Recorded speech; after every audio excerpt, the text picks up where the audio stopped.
Good afternoon and welcome to my English classes in which I am going to explain to you different concepts of English and uses of variety of words that will help you speak English in a very smart way. My dear students, कल की series को आगे बढ़ाते हुए आज मैं लेकर आ रहा हूँ कुछ और शब्द आपके साथ। इसमें है develop your English speaking with these words. ये शब्द करने के बाद आप अपनी इंग्लिश को स्मार्टन अप कर सकते हैं, बहुत बढ़िया इंग्लिश आप बोल सकते हैं if you learn how to differentiate between the use of these words. Sometimes two words convey the same meaning or almost the same meaning. In that case, it becomes very difficult to make a judgment whether to use this or that. So it's better to go through these words very well and learn better English.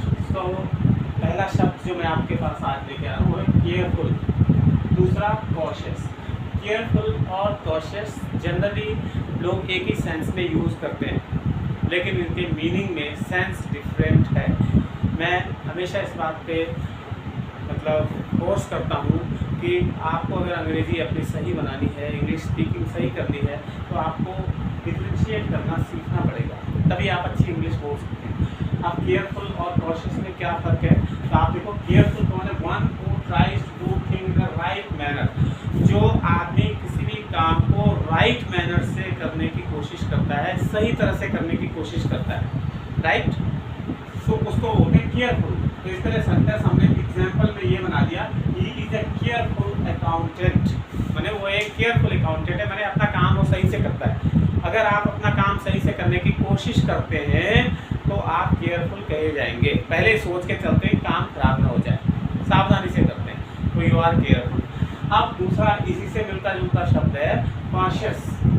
Cautious का मतलब बिल्कुल ठीक उसी तरह का careful जैसा है, लेकिन कैसा careful, one who is always anxious that he should not make any mistake. उसको हर समय ये चिंता लगी रहती है कहीं गलती ना हो जाए मेरे से, मतलब एक डर, किसी भी काम को करने में ऐसा डर उसके मन में चलता है कि कहीं गलती न हो जाए, तो थोड़ा सा ये नेगेटिव लेके चलता है, कहीं गलती न हो जाए, डर, एक फियर। इसमें फियर नहीं है, पहले से वो सावधान है, फियर नहीं, लेकिन इसमें थोड़ा सा फियर है कहीं गलत ना हो जाए। मैं गाड़ी चला रहा हूँ, हमें कॉशियसली चलानी चाहिए कि केयरफुली भी चलानी चाहिए, लेकिन हम कॉशियस होकर भी चलाते हैं शुरू में, क्योंकि हमें डर होता है कहीं ऐसी गलती ना हो जाए, इसलिए पहले कॉशियस रहते हैं, उसके बाद केयरफुल हमेशा रहना है। तो इसका सेंटेंस क्या बनाया मैंने, cautious man is often nervous. जब हम कॉशियस होते हैं तो हम अक्सर नर्वस भी हो जाते हैं। तो आप समझ गए केयरफुल एंड कॉशियस के बीच में what's the difference? Now I'm gonna tell you increase and grow. These words also appear similar. ये भी सिमिलर लगते हैं। इंक्रीज का मतलब भी बढ़ना होता है, ग्रो का मतलब भी बढ़ना होता है, लेकिन दोनों के बढ़ने के स्टाइल में फर्क है। ऐसे इंक्रीज का मतलब होता है सडन ग्रोथ, अचानक से कोई चीज़ बढ़ जाती है तो उसको इंक्रीज कहा जाता है। जैसे the prices of oil have increased, अचानक से बढ़ गया तो प्राइसेस ऑफ या price of oil have increase, बढ़ गए। जैसे अचानक से हमें पता नहीं है, शाम को पता लगा तेल की कीमत 200 रुपये लीटर हो गई, तो अचानक से बढ़ा ना, धीरे धीरे तो नहीं बढ़ा। तो अचानक से इंक्रीज जब कोई चीज़ होती है तो that is called increase, right.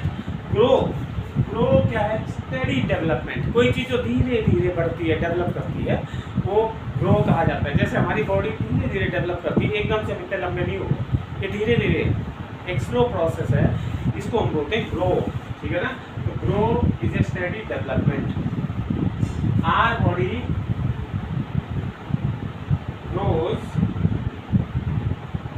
Over time, right sentence, हमारा शरीर धीरे धीरे बढ़ता है, राइट।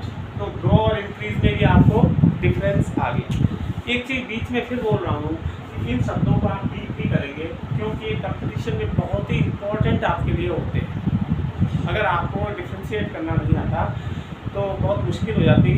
आप सोचेंगे कि सही है, लेकिन अल्टीमेटली पता लगा the answer is wrong. It's all because you have not learn these things. तो चलिए दूसरा, दो एक जैसे शब्द है, अपोज एंड रेजिस्ट। अपोज का मतलब ही विरोध करना और रेजिस्ट का मतलब ही विरोध करना। तो अपोज एक एक्शन है, कैसा, टू रेजिस्ट या टू एक्ट अगेंस्ट। अपोज का मतलब टू एक्ट अगेंस्ट, किसी के खिलाफ काम करना, वो अपोज करना। जैसे he acts against his wishes, वह उसकी इच्छाओं के खिलाफ काम करता है, अपोज, राइट। अब क्या है अपोज का, फिर दूसरा उससे सिमिलर है रेजिस्ट। रेजिस्ट का मतलब क्या होगा, रोकना या हार मानने से रिफ्यूज कर देना, दैट इज कॉल्ड रेजिस्ट। या टू अपोज इन डिफेंस, अपने को बचाने के लिए अपोज करना, ठीक है ना। He resisted the movement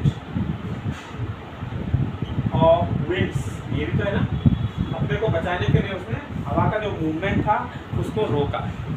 I think you got it, इतना आपकी समझ में आ गया होगा।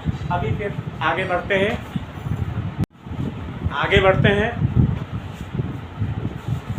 चार वर्ड्स और लेके आया हूँ। तो इसमें देखिए एक शब्द है प्रैक्टिकल और एक है प्रैक्टिकेबल। प्रैक्टिकल एंड प्रैक्टिकेबल, इन दोनों में क्या फर्क है ये आपको समझना है। कभी कभी हम दोनों का मिक्स यूज कर लेते हैं, वो भी गलत हो जाता है। तो प्रैक्टिकल हमेशा क्या होता है, रियलिस्टिक, जो चीज़ रियलिस्टिक है वो प्रैक्टिकल है, लेकिन प्रैक्टिकेबल का मतलब भी रियलिस्टिक होता है, इनके यूज़ में फ़र्क है। तो प्रैक्टिकेबल कैसा रियलिस्टिक होता है, ये मैन के लिए भी यूज़ होता है और थिंग्स के लिए भी यूज़ कर सकते हैं। A practical man always succeed in life, we must be practical to succeed in life. तो हमने इंसान के लिए भी इसका यूज़ किया और थिंग्स के लिए भी इसका यूज़ करते हैं। तो थिंग्स के लिए कैसे, the idea of electric vehicle is practicable now.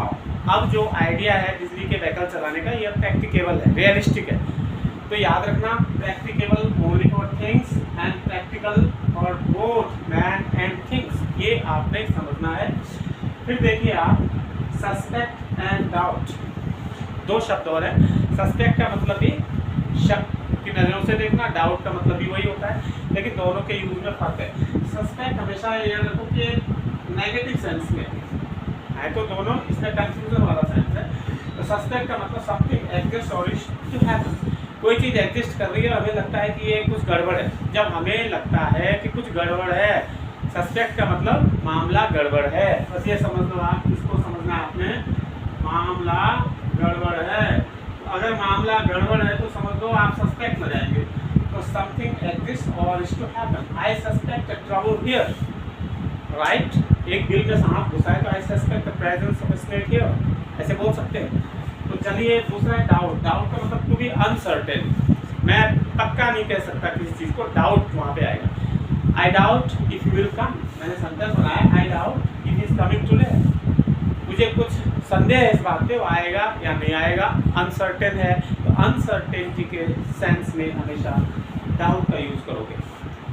I think today I have told you these words, how to differentiate between them and how to use them. What's the sense behind them? You have to bring them into practice and smarten up your English and come out with flying colors. This is my guarantee. So again, with the same request for you to subscribe to my channel if you are not on the channel, and like and share to add to my motivation. This will go a long way. Thank you very much.